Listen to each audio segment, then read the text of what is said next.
चाहिए मन सोना चांदी, ना चाहिए मन धन, भोले बारी बारी भाजांगे। बोल बोल बम बम भोले बारी बारी भाजांगे। बोल बोल बम बम भोले बारी बारी भाजांगे। बोल बोल बम बम भोले बारी बारी भाजांगे। बोल बोल बम बम भोले बम बम भोले बम बम भोले बम बम बम बम बम बम भोले बम बम बम बम भोले। नीलकंठ पे आके भोले भांग तेरे ते प्याऊं, मार के डुबकी गंगा में फिर कावड़ तेरी ठाऊं।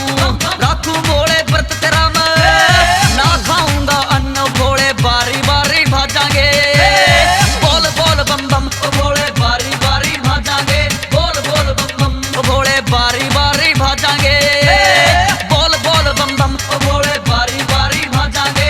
बोल बोल बम बम बम बम बम बम बम बम बम बम बम बम बम बम बम भोले बम बम बम बम बम भोले बम बम बम।